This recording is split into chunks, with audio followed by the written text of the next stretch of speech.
2023, to order, 501 Main Street, 5:30 p.m. Please stand for the Pledge of Allegiance. I pledge allegiance to the flag of the United States of America and to the republic for which it stands, one nation, under God, indivisible, with liberty and justice for all.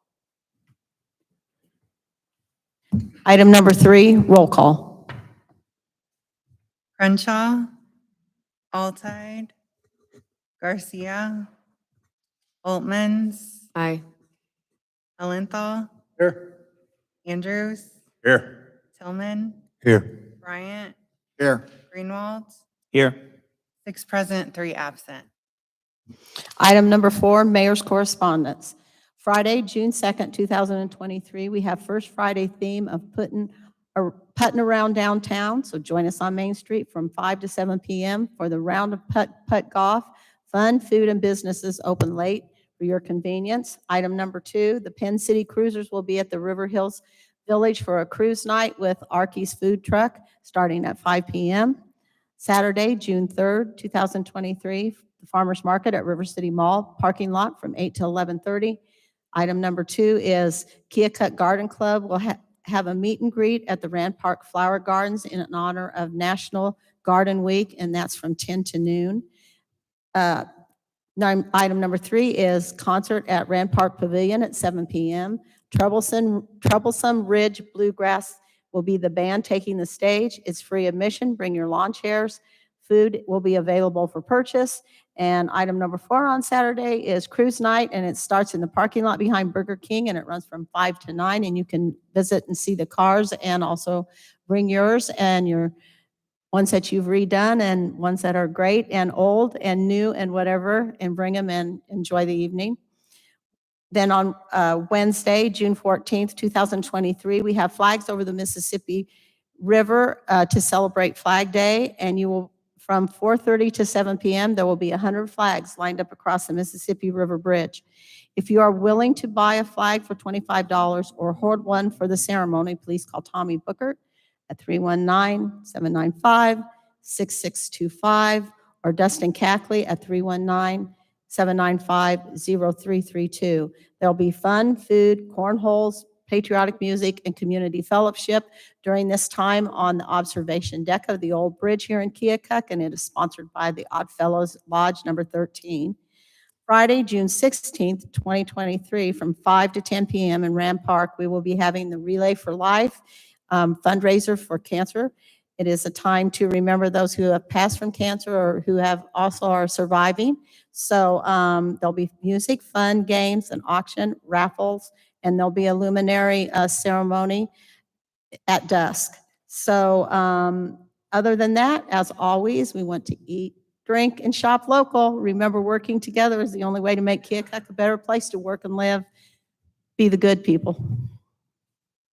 Item number 5, citizens' request. During citizens' request, if you have something, you can come to the podium. Please talk into the microphone, state your name and your address, and make it as brief as possible. If you have things that you're going to, 2 or 3 or 4 people with you, and they're going to say the same thing, try to condense it and see what we can do. So if I have any citizens' requests, please come forward.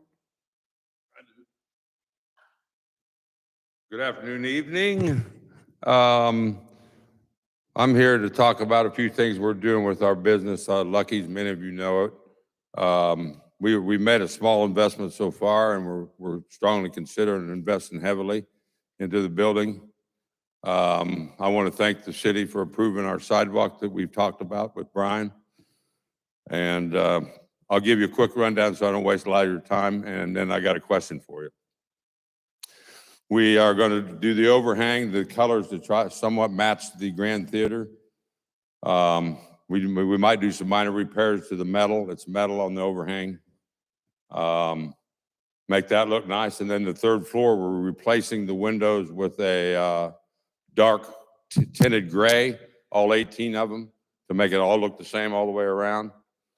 And then we're coming down to the sidewalk. We're going to hopefully do from the in and out of the parking lot. around the building to the Blondo side, clear to the corner of the building. And it's an overlay. It's not replacing the concrete. So I have some paperwork and some pictures to show all of you. I'll get them to you. And then we want to build an awning from where you go in and out of the parking lot, also clear to the back corner. So we're putting an investment into the community and a building that desperately needed it. And we're hoping the city will work with us because we'd like to purchase 15 foot of the parking lot, possibly. The full length of the building, 15 foot on the back side of the parking lot. You won't, I've looked at it, you will lose one parking spot and it will run from 6th to 5th Street. You'll lose one spot and you'll still have the enter and exit at the parking lot. You won't lose that was my question. If you guys are interested in sale, otherwise, we're not going to pursue it any farther. If they're not, you guys are not going to be interested. And if you are, then we'll start moving toward maybe next year doing some work, possibly get the engineers down here that Kira has from Des Moines and see what we can come up with. And I also want to thank the city and Brian for helping me, and the police department helps us a lot. They're there on a button right away anytime we have any trouble. So we'll see. We'll talk to you and hope you're interested in selling 15 foot. Thank you. Thank you, Hal. So I think the request for the sale of property would just need to maybe go to a committee with the council. The awning going on to the public right-of-way, there'll probably be an encroachment permit plus a sidewalk cafe that we'll have to review. Okay. Anybody? All right, any more citizens' requests?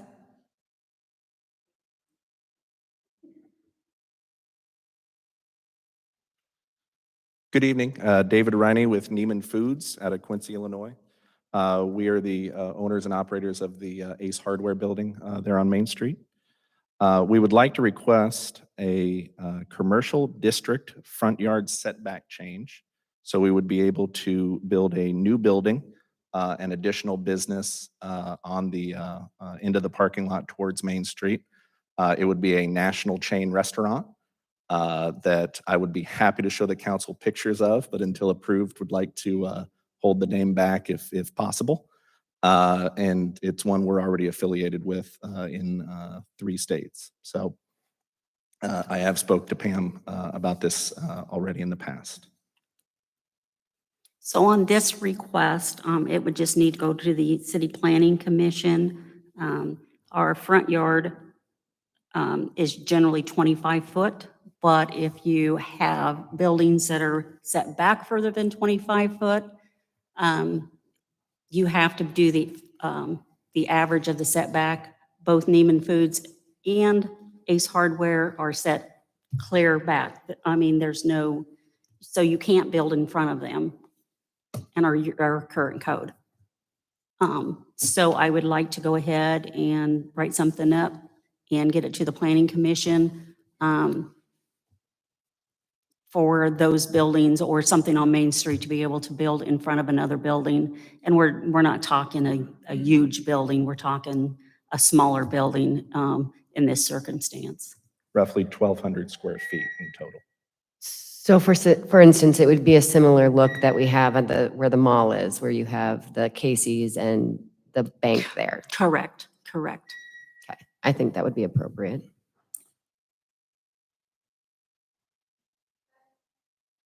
Anybody else? Any more questions? Does Thank the you council for- have any issue with that language being changed? I mean, it'll come to you prior to it. It'll have to have 3 readings. But I think one of the things that you'd want to make sure that we take into account is when we look at that as well as like parking requirements regarding buildings and Yeah. maybe adjusting that to make that less of a space. There's a lot of So there's a lot of planners right now that are talking about how we need to get rid of parking because we have all these big parking lots. So I would just say that when you're taking that into account, making sure that you maybe adjust some of those numbers to be more realistic. Those numbers will be adjusted when mainly when Planning Commission meets with the Southeast Iowa Okay. Regional Planning. Perfect. The entire zoning code is going to be looked at that point. These guys came to me probably maybe a month ago. They would like to begin to Move faster. move ahead. So there's a couple other issues that we're going to have that's going to need to be adjusted prior to that. So I'd like to get those on the agenda. Perfect. Thank you. I picture it looking more like McDonald's when McDonald's was there in front of Farm and Home type of deal. I can't see them building a building that's going to hide their other store because they get probably Right. accommodated. So. Right. Thank you. Well, if you'd like, we have a picture, a mock-up of what the building would look like, and then also just what the setbacks would look like on the parking lot. I would just start it at this end to pass down if that's okay. That's fine. All right, thanks.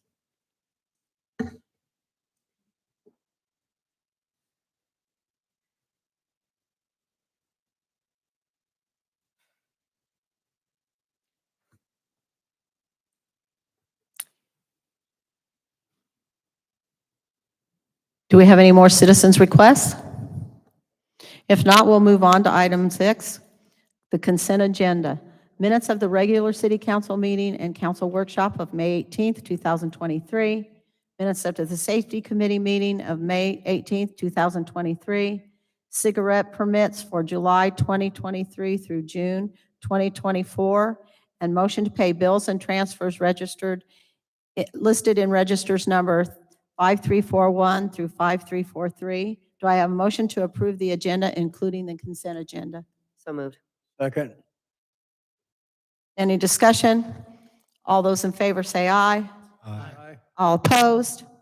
Item number 7, motion to approve a second reading amending the zoning ordinance of the city of Keokuk, Lee County, Iowa, by rezoning lots 7, 8, and 9 in the original city of Keokuk from R3 two-family dwelling districts to an M1 light industrial district. Do I have a motion to approve? So moved. Second. Any discussion? I'll need a roll call. Oltmans, Aye. Ellenthal, Aye. Andrews, Aye. Tillman, Aye. Bryant, Aye. Greenwald, Aye. Okay, I need a motion to, do we have a motion to waive the third reading of this ordinance? So move. Second. Any discussion? All those in favor? Nope, I need a roll call, sorry. Ellenthal, Aye. Andrews, Aye. Tillman, Aye. Bryant, Aye. Greenwald, Aye. Oltmans, Aye.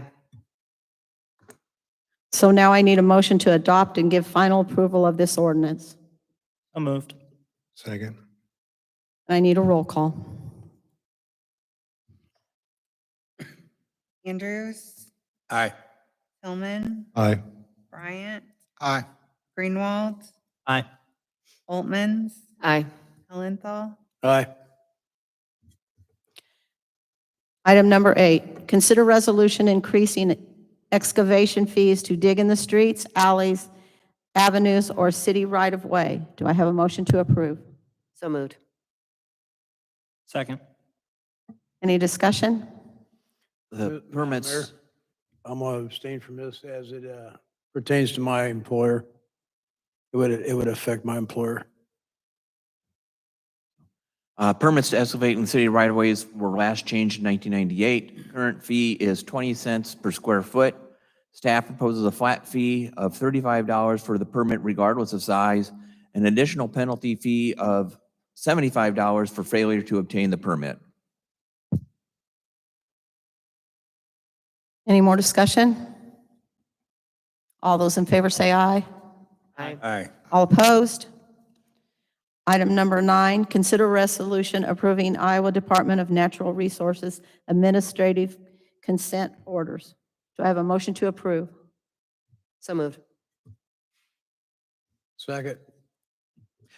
The Iowa DNR has issued 2 consent orders relating to the violation that occurred during the period ADM was working to restart their digester. Order number 1 is for violations of our discharge permit. Order 2 is for failing to properly implement our pretreatment program. Each order imposes a $10,000 fine that will be passed on to ADM as part of our consent order that we issued to them last year. Consent order number 2 imposes an additional condition. The DNR has the right to take all or a portion of surcharge fees related to the violation as a benefit of the violation. Because the city negotiated a very strict consent order with ADM and due to the significant loss of revenue from ADM, the DNR will not seek any of the additional surcharges. However, they are requiring the city to place $793,215.70 in a reserve fund for programs and updates to the treatment plant to ensure that the pretreatment plan is followed and that influent is properly treated. A plan of action on the pretreatment plan must be submitted and approved by the DNR. With the consent orders now issued, staff will begin to work with ADM to recover the fines imposed by the DNR and the fines imposed on ADM by the city. Any more discussion? So if ADM does not pay, the city still has to pay the DNR, correct? Yes, we will, no matter what, we'll pay the DNR and then we'll try to recover from ADM. However, the consent order was very clear that if we received any fines from DNR, there is some discussion on the original fine as to whether or not they're required to pay that, and that's a discussion that we will have between attorney and attorneys. Any more discussion? All those in favor say aye. Aye. All opposed? Item number 10, consider resolution approving contract for transportation services with the Southeast Iowa Regional Planning Commission. Do I have a motion to approve? So move. Second. This is our annual agreement with Regional Planning Commission for the C-Bus services. There are no changes in terms or contribution from the last agreement. Any more discussion? All those in favor say aye. Aye. All opposed? Item number 11, consider resolution authorizing purchase of a 2019 Dodge Ram. Do I have a motion to approve? So moved. Second. Brian? Over the course of the last 3 weeks, we had to take our gray Public Works Jeep out of the fleet and decommission it. It was quite literally losing parts as it was driving down the road. We did a little bit of rotation of vehicles. We moved a truck from the parks over to Public Works just to keep our guys going with what they need to do.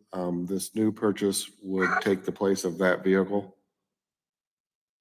Brian, what year is it, the vehicle? The new one that we're looking, No, the one we're replacing? I believe it's like a 2006 or 7.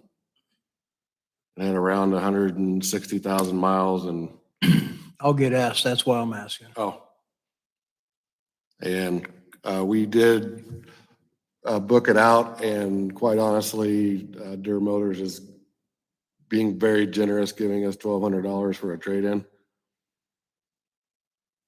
We do have the money in the current budget to purchase this. I sat down with myself, Cole, and Celeste sat down, and we do have the money right now to go ahead and make this purchase. It is not budgeted current or in this current budget or next year's budget. If it's not part of the budget, where exactly is this money coming from?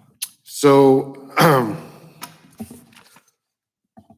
in our parks budget, there is a line item for temporary help, temporary wages that has a $40,000 budget. So Previously, before 2020, the city hired their temporary workers outright as city employees, came out of that line item. Now we go through task force. Their wages come out of our contractual services line item. It just so happens last year that $40,000 was left in that line item, which has been fixed for next year's budget. That line item will no longer exist.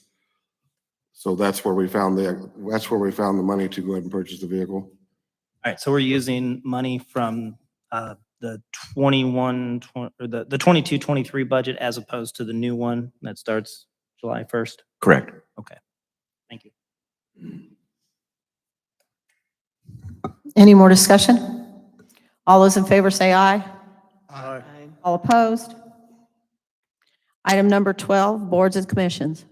3, that is the first notification for the Veterans Memorial Commission. William Smith, John Shields, and Kimberly Ferris, I'm sorry. She hand wrote it, so I put in what was there. So no vote required. As far as the Road of Honor Committee goes, in the last couple of weeks, the committee decided to do a project where we would send a letter to all the American Legions in the state of Iowa. That was 579 of them, and request that and ask for $1 per veteran in the state of Iowa, and see what we could do to raise some money for the Road of Honor. Those letters are all out, and we received our first one today. We got $165 from our American Legion here in Keokuk, and we hope to see some more money coming. Hopefully, all veterans can give us $1 apiece. Okay, item number 13, council liaison reports.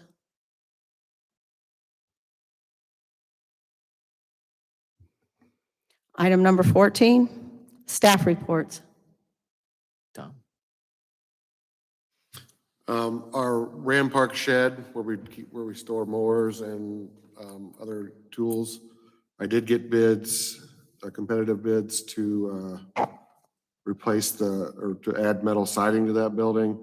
And I will be bringing that to council next meeting, hopefully to get approval for that. The bids ranged from $16,045 up to $20,925.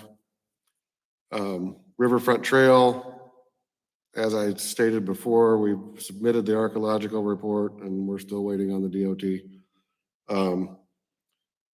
Celeste and I met with IMWCA, which is our workman comp insurance providers. Our ratio has dropped from 1.16 to 0.88. Those are based on 3-year numbers of workman's comp claims. So basically, the year that has dropped off and us not having any claims has dropped that number. That will result in about a $47,000 savings in our premium next year. If we keep up with this current trend, the next year that's going to fall off is going to be an even more significant drop in premium than that. So that was good news to receive. Since school has let out, we've had an excessive amount of vandalism in the parks. As you can imagine, this costs the city money, not only with repairs, and we've had to replace some items, and the manpower that we have to commit to that to do cleanups. I spoke with Chief Baum about this, and he is going to be increasing patrols through the park in the evening and overnight hours. And if persons are caught vandalizing, this is not going to be a warning offense. We are going to prosecute this with, equal to the extent of the crime. 18th Street, Impact 7G has been hired through Shoemaker and Holland to do the environmental evaluation that we are required to do through HUD. We have a kickoff meeting for that in the morning. That's all Thanks.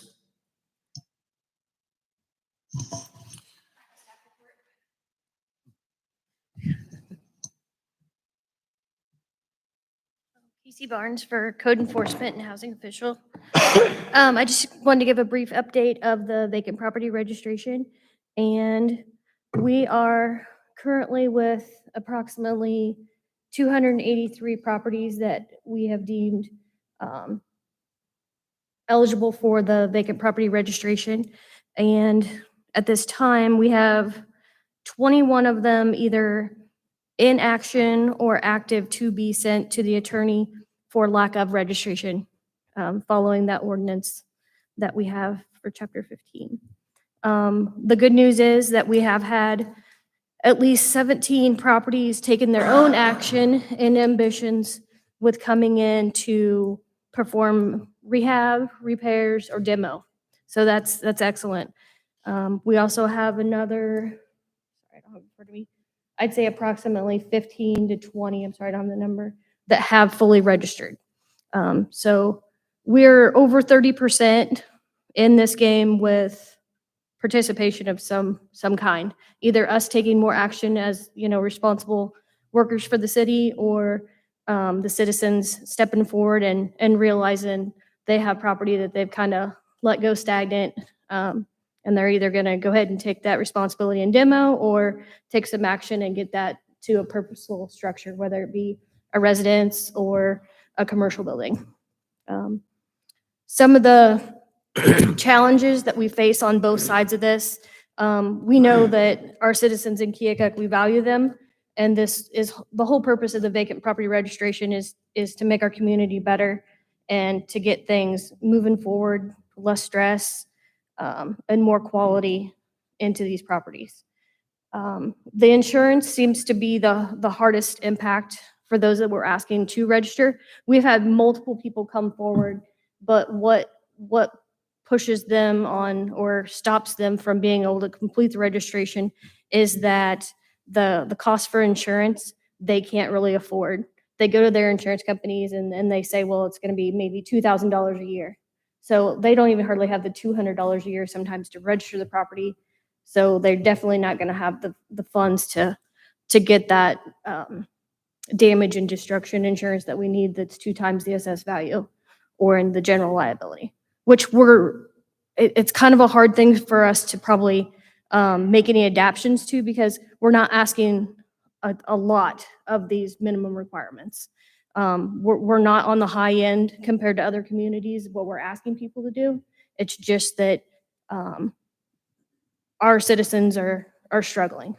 And some of them aren't citizens here. Some of them have been investors here, The other struggle that I have right now is with buildings that are in bankruptcy or foreclosure. It's kind of the communication lines are broken. It's hard to get a hold of people to get them to comply with the ordinance, because it'll still be registered. Parcels will be registered under who the last deed holder was. So then you're kind of like in this area, like, okay, who do I connect with next? So that's where we are also having to utilize our attorney more, where we could maybe end up getting compliance from these foreclosure companies. We just have to take that extra action with our attorney. A question that I have for the council in the future, obviously we'd like to get a year in before we make any changes, but I'd like to consider partial registration for buildings.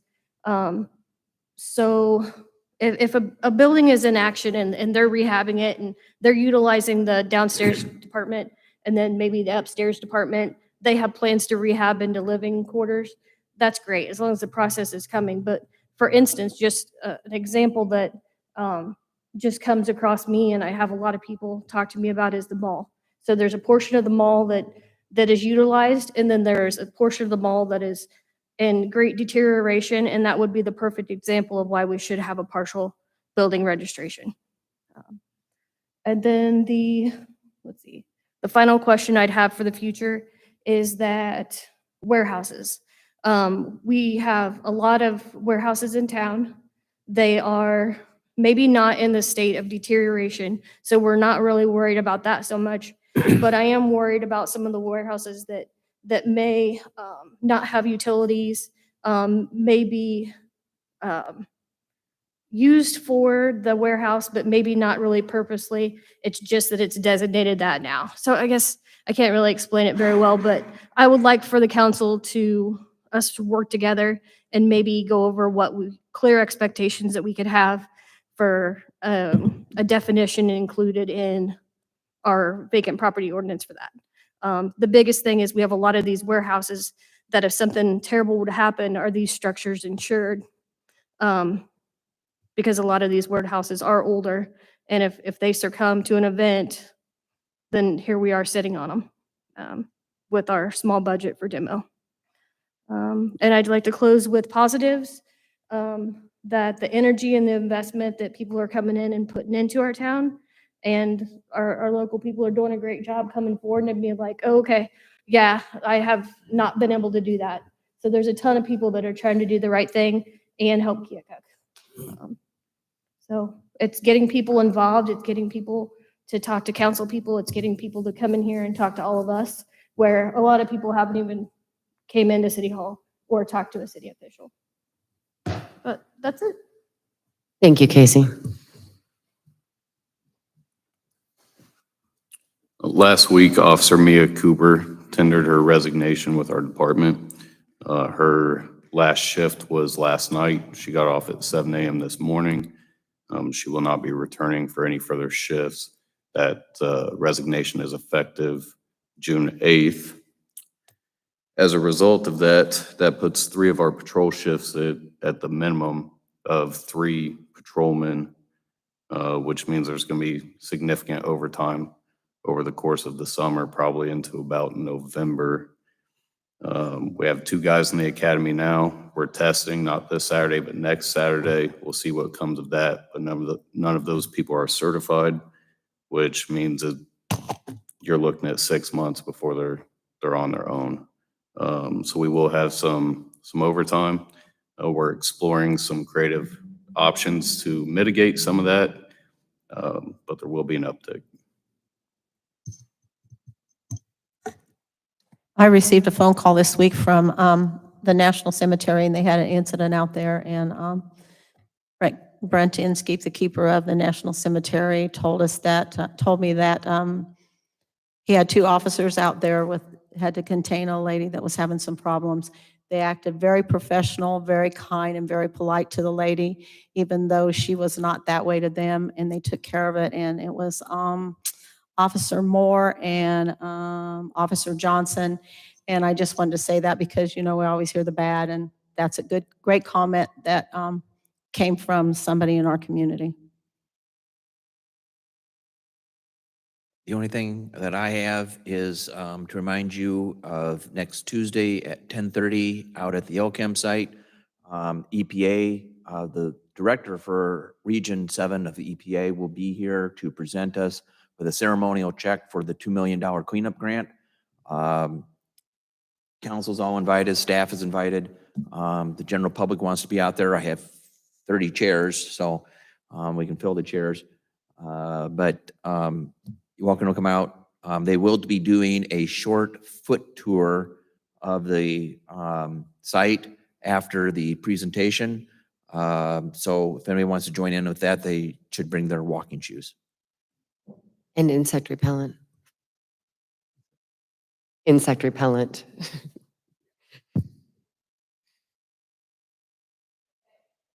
Let's go on. Item number 15 is new business. Item number 16, do I have a motion to adjourn the meeting? We'll move. All those in favor say aye. Aye. We'll take a short break and we'll come back to the workshop. Give us about 5 minutes.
That's true.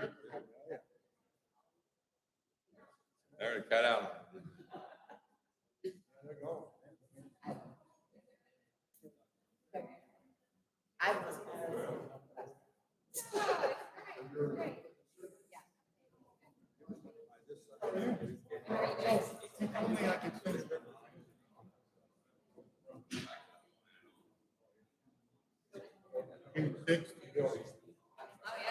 That's what I was saying. And that's what I was like, as soon as I was like,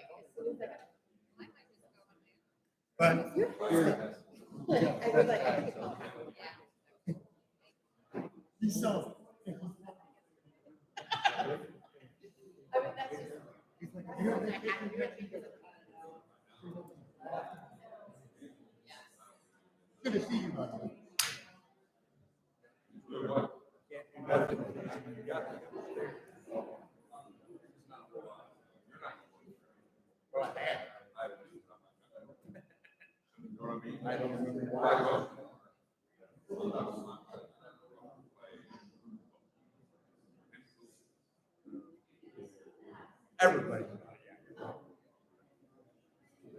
So, I mean,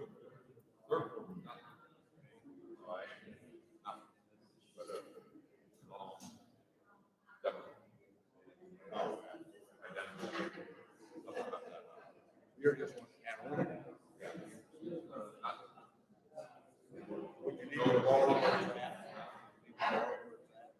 Public.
I don't know. I mean, I could. I don't.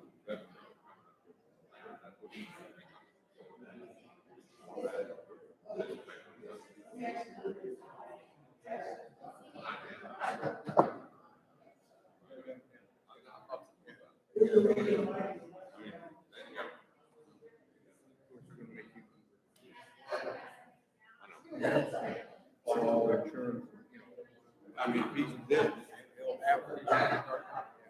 Yeah. Oh, yeah, they were. But when you start talking, you got a concrete guide. Well. I hear the best.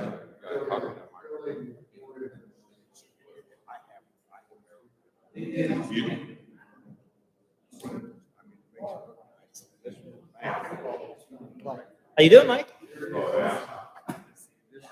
Pretty excited about the next discussion. I could not understand a single word. I can understand you real well.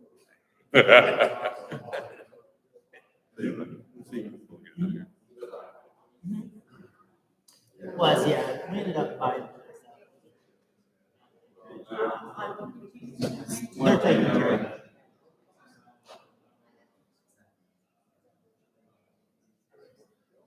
Well, we had a conversation, and based on that, or maybe I had just decided that, it's not the intention. I was just exploring.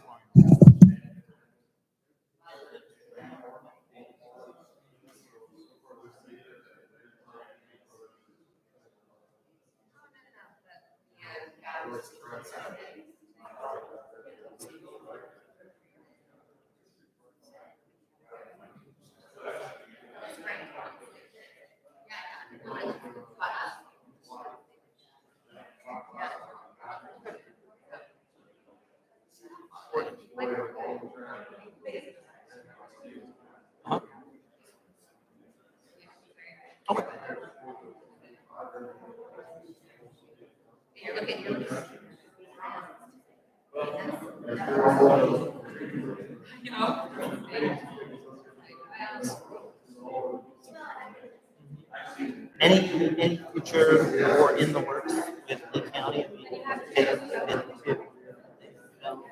Any similar projects like that?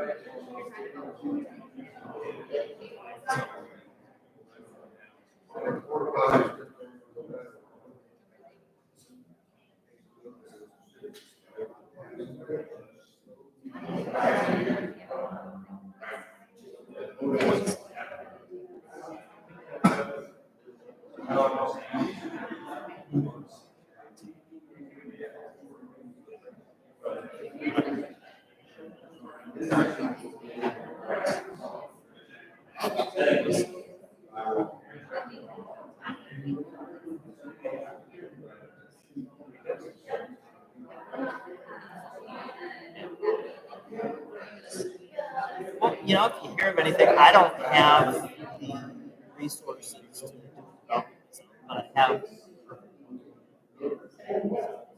It's out behind Oak Meadows, Timberline Flats, so down by college. I've got 78 acres. I've got, yeah. But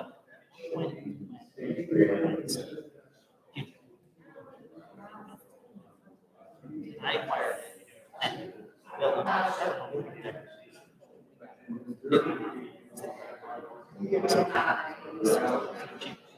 built it on the pond, and then with my parents, them down here in Surrey, I so I don't. So you ever hear that ready to build land?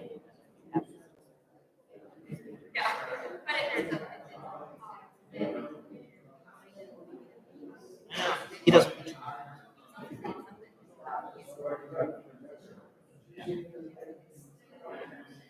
Yeah. Yeah.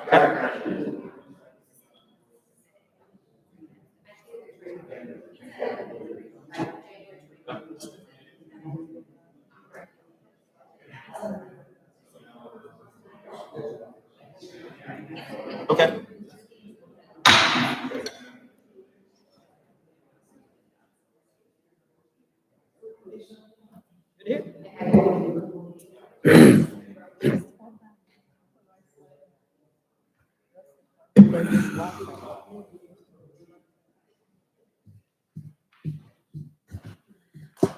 Okay, let's open up the council workshop on June 1st, 2023. The first item on the agenda is Green Oak Development Proposal 600 Main. Please come to the podium, please talk in the microphone, state your name, and here we go.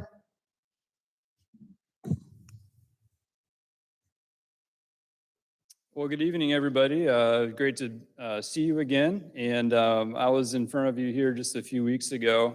And a few weeks ago, we told a little bit of a brief story about the 600 block buildings and going back to 2017, maybe even before, and talked about what that story arc was with the city identifying a need to acquire because of blight and, different attempts to redevelop those properties to add value to downtown, send a signal of newness and prosperity and value and change.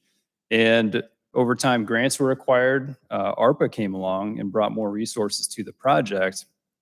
But the only thing that was missing was a developer to finish that story. And so we were coming down to the nth degree here on our timeline in several ways. And so we're here back tonight. And I'd like to introduce Mr. Michael Morfeld out of Fort Madison. And I've gotten to know Michael over a period of years in different ways, including housing developments that we've worked on together. He did 95% of the work, and I did just a little bit of the work. But it's really been a pleasure to work with Michael and to also work with him on this proposal. And I'd like to bring Michael up to talk about this and talk about what the end of the first story with the 600 block is and what the beginning of the rest of the story looks like. Thank you. Michael Morfeld, many of you know me as with Morfeld Electric, Morfeld Solar. Back in 2014, we started up Green Oak Development, and it was really, at the time, it was a support company for Morfeld Electric to avoid laying employees off, to keep you guys busy throughout the year. In that amount of time, since 2014, we've got a 52 lot subdivision in Fort Madison, and that we've got, I believe, 30 homes built on. And then we also have a condo development, an upper end condo development just up the road from that with 23 higher end condos. And in West Point, we've also built 11 new construction homes. Through the beginning of this process, my wife and I have also acquired some multifamily projects, and we've done some adaptive reuse projects just on our own, just smaller scale type projects.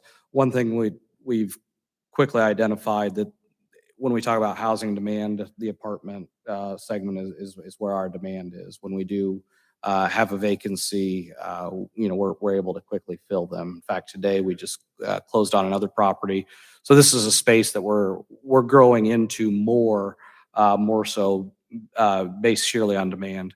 3 months ago, I reached out to Mike on a project in Fort Madison. I said, Mike, here's what I want to craft. And he says, this is the exact opportunity that we have, on a pallet for you in Keokuk. So we came down, took another look, dug into the project, to put a couple different twists on it to get to the density to the right position. Feel like we've put together a very good proposal. 16 units, higher quality, market rate apartments. With Green Oak Development, we feel like we have a brand of higher quality development. We want to continue that brand in everything we do. We don't.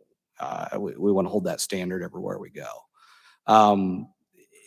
Unique opportunity for us. But I will tell you, as an electrical contractor, I've been on multiple projects like this, and partnered with a lot of the tradespeople. So very, very much so in the comfort zone of what we do. So we don't have any concerns with that capacity. We are unique. We are able to self-perform a pretty significant amount of the scope of work. Currently, we have roughly 8 people on our carpentry crew, and that's actually been growing. We actually have a plumbing division as well. So there's a lot of these components that we're able to control the narrative, control the schedule is a large reason we're able to pull a project like this off. So kind of open dialogue. You guys have any questions for us or? Well, to explain some of the details on this, Green Oaks is requesting the incentives, which is all the advertised incentives for 619 through 625, which is the $600,000 upper story housing grant, $100,000 facade grant, and $200,000 in city ARPA funds. They are requesting that the $100,000 ARPA funds for 629 be allowed to be shifted to the 619, 625 project.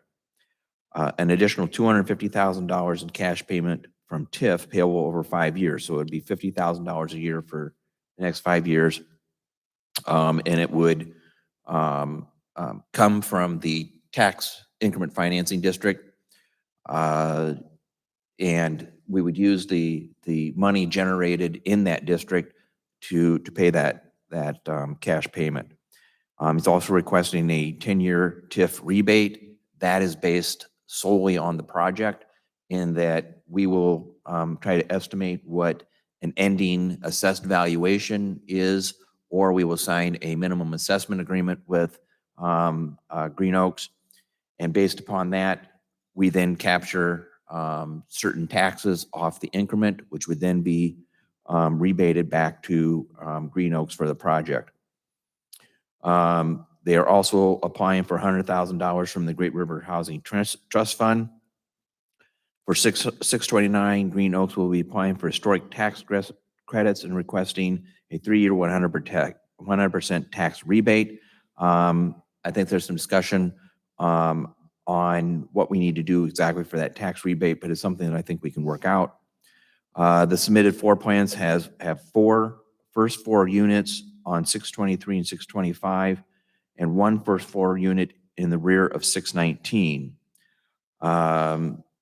The RFP was scored by the committee, and it received 690 out of 700 points.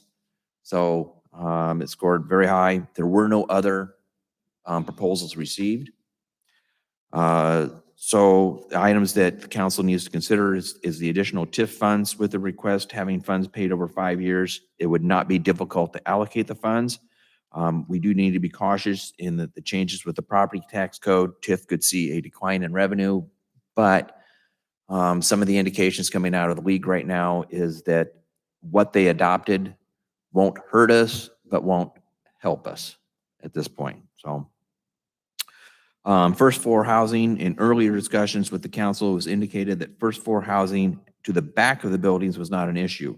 The proposal has the first floors of 623 and 625 all in housing. Commercial space is left at 619. To ensure fairness that any future projects, staff would adjust the following changes to the code, and Pam and I have been kind of working on some language to present. But the first floor housing projects must maintain at least 50% of frontage space for retail commercial. For this project, the retail commercial space in 619 exceeds the square footage of the front living units in 623 and 625. So we would take it all as one project, not just each building. Where applicable, upper story housing units must be developed as well, which is being completed. Frontage living units must follow design standards to be determined, so that housing is indistinguishable, there we go, from surrounding retail space. What we want to do is we want to maintain the look of the main street. In talking with Mr. Moorfield, we suggested perhaps awning over the windows. We're also suggesting that those windows be to be opaque, just simply because they're abutting the sidewalk, and somebody could easily come and look in. So we would suggest that. Those are things that Pam and I have been discussing, along with Mike, and we think this project would be an excellent opportunity to get something done. And quite honestly, nobody else has come forward. So not to say that you don't want to take whatever's there, but if we have to take whatever's there, at least it's with somebody that has got a well thought plan, and will be doing a good job. I would also relay those sentiments. I think this is an excellent proposal. I don't know if we could have anticipated getting one better than this in the grand scheme of things. I know that there's some extra incentives that have been requested, but that's why TIF exists, is to be able for us to pull off projects like this in the first place. I know that we've had the discussion about the ground floor housing in the past, but I like the compromises that have been brought to the table by Pam and working with Cole, and I know Kira from Main Street has been able to give input as well. And so I'm just ecstatic that that you're willing to invest in Keokuk, Mr. Morfeld, and I want to see us move forward with this. Thank you. I see that you've got started the end of this year. What are you thinking? Because you're starting like 3 of them at the end of this year, the final one, the spring of '24.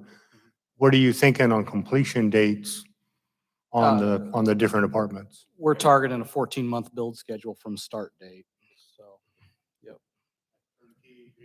Yeah, and the key there is the start date when we're able to get clean Well, and possession. obviously, there's Yep. always, I mean, I was a contractor for over 20 years. I'm fully, yeah, there's always variables that you I'm, can't control. Yeah. But that's the reason, that's why I was just curious, is just to give us, we're not dragging it out. It's, let's Yep. get it done. Ideally, we can start moving in first Yeah. to 25 potentially. Yeah, the building part to me is easy. You know, Yeah. it's the getting Right. it to giving me the green light getting to the green light is the challenge. We've got a challenging one in Fort Madison at the moment that, you know, we're just chomping at the bit to start. But yeah, no, we feel very, very confident in that schedule, and that does it. The season actually molds to our favor. Starting in the fall gives our crew a place to go in the wintertime with a redevelopment. So, yep. I would just like to add that Main Street, Kira, is on board with our project. We're all excited about the proposal. I think that, as Mike said, this was an exceptional proposal. I'm excited about it. I think that, you know, we can put money into it, a little extra incentives into it, or we can take that and tear it down and have nothing. So I'm hoping that the project can go through. I like the fact that it's somebody that we know, somebody in the area that we can consider local. That makes a big difference to me because somebody from away from here could come in and give us a great big story and it could not be the truth. And we could get ourselves in bigger project. And we know that how trustworthy you and your company are and have seen your projects and know that you'll do a great job for us. So I thank you for, coming with this proposal. Thank you very much. Thank you. I also want to thank you for the proposal. There's been a lot of effort put into this for over many years, and I think that it's important that the public hears some of this stuff as well. The Keokuk Neighborhood Initiative is in full support of this proposal as well, especially because it abuts, we just got a $25,000 planning grant that abuts this neighborhood that we can possibly also fold this project, the 629 project, into that as well. To see if we can get some future incentives for that project to move forward as well. But this area has been targeted for us to do redevelopment, and this can be that launching point. And I think that it's critical that the city see this as a huge investment, and we also are excited to see this moving forward. On top of Keokuk Neighborhood Initiative, KEDC has also is in full support of this project as well. So they had supported the initial Iowa Initiative for Sustainable Communities, student engineers that did a little engineering report and nice little redesign. That was part of the project that you probably saw a little bit, but this is something that there's been work on it. And now that if you can bring it over we want you to bring it over the finish line, I would say. Thank you. Excellent. Thank you. Mike, I've got a couple questions for you. Mhm. In looking at that picture, is the facade on the front going to look like basically one building, then you're going to merge all the buildings? Yeah, Try to so make it look that way? the goal is to blend them together. So the 619 building, that full facade has to come off. So right now that's protected by a rain screen, I believe. Right. So that's all going to come off. And then the goal would be to match the arch top shape windows and roll that over. I'll be honest with you, we're not dialed in on exterior finishes yet, but the goal is to blend the project together. And then you see the fence around the corner. What we feel is unique about this, extremely unique about this project is utilizing that green space and taking advantage of it. To me right now, it's pretty obvious that there's it's a vacant lot, right? So how do we make this not look like a vacant lot and a usable space? So the goal is to make an outdoor space that's usable. Do the overhead string lights, imagine a bag game, things like that going on out there. And then with 5 main floor apartments, that's zero entry. So that opens up, so doing zero entry apartments downtown that's neat. You know, that's a different experience. So we're pretty excited about that too. I like to sketch up on it the way it is. The one thing I don't see is the solar panels. What's your plans there? I'm all about solar, so that's why I'm curious. There is a plan. We do have it modeled out. We can fit 42,000 watts, so we run out of roof space, so we can offset about 60% of the building's electric bill. We are going through this in Burlington right now. If you've been in Burlington recently, behind Connection Bank up there, we just recently wired that new construction building. There's a lot of supply chain issues, specifically in the electrical industry. So we're having to get very, very creative on how we obtain gear. And what that leads to is a single electrical meter. So once you do that, solar is a natural fit. Of course, here I am, to incorporate that. So it's a real good fit for what we're doing. I've got 2 properties in Fort Madison, multifamily. I've done that, and it's good. You know, and the tenant's gonna kind of feel good about that too. You know. So. I've seen you showing taking the back of the buildings down. Is that parking area? Yes. Is there a rendering in that proposal that shows? I think we were showing about, yeah, there you go. Scroll down on that one. Here's, here's what's really unique about this building is where that arch window, that arch actually exists currently. It's buried behind a 2-story addition. That 2-story addition behind 623 is in bad shape. It's, I quite literally fell through the floor. So, Don't tell me that.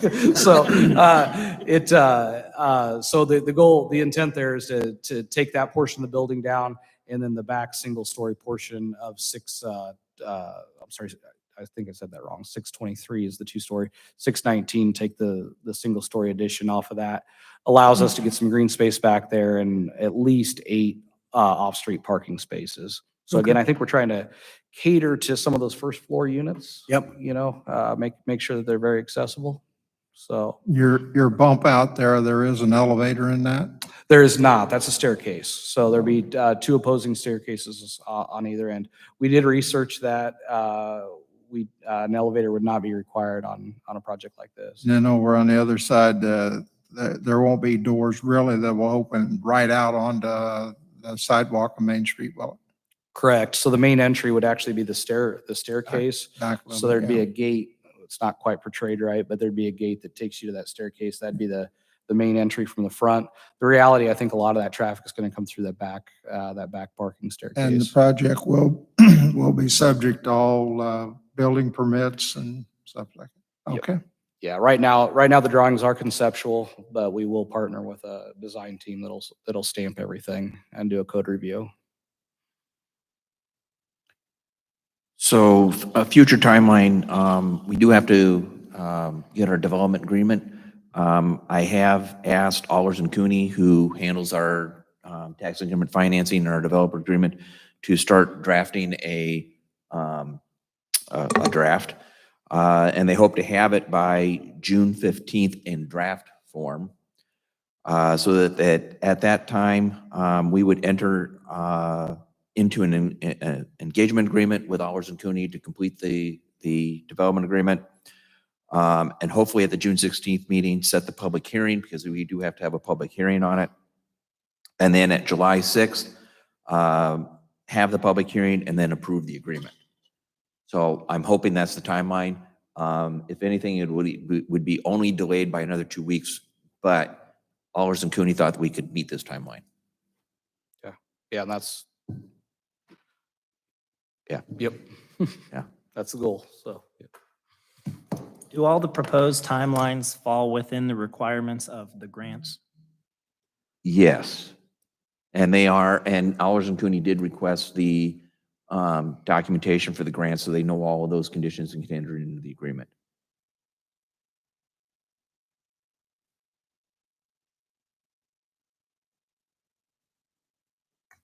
Any more questions, guys? Well, again, thank you so much for You bet. wanting to invest in Keokuk, and thank you, Pam and Mr. Norris and Shelley and Cole, because I think you've worked long and hard on this. Thank you for all your hard work. Yep, thank you guys. Appreciate No it. problem.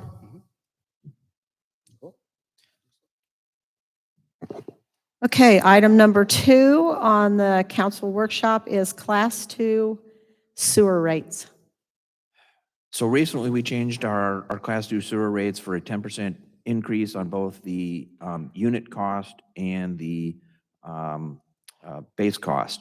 When I sent the Class 2 rates over to David Bogner at Waterworks, in our ordinance, the rate is based upon units, which is 750 gallons, as the Waterworks bills on cubic foot. So 100 cubic foot equals 1 unit. However, Waterworks has been charging sewer per 1,000 gallons used. And David sent the following explanation. In 2018, the council passed an ordinance raising the rate to $6.69 per unit, 750 gallons. The Waterworks raised the sewer rate to $6.69 per 1,000 gallons. Our rates have always been per 1,000. For reference, the previous sewer ordinance in 2016 set a rate per 1,000 gallons, so it may have been an oversight. Since 2018, they've been billing a rate of $6.69 per 1,000 gallons. This creates a situation where if the ordinance is applied as written, the increase in rates is not 10%, but closer to 47%.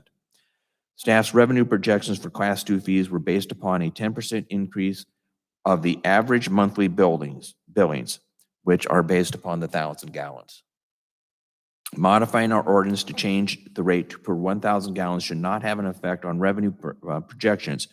We would have to amend the past ordinance in order to reflect the change and make it all kosher. Really, we just have to put a different rate on that so that we end up with where we thought we were gonna be with what we previously did. Correct, because, yeah, I based my projections of that if we took the average monthly billing total that we receive and then increase it by 10%, where would we be at? So I wanted to bring that forward so to let you know and to explain it, so that at the next meeting, because this came in kind of late, so at the next meeting, we will have an update to that ordinance. And I will ask that it be passed all 3 readings at that time, because all it is just a language change so that the ordinance can go into effect for the billing starting in July. That's all I got. Any questions? Then the meeting is adjourned and we can all go home.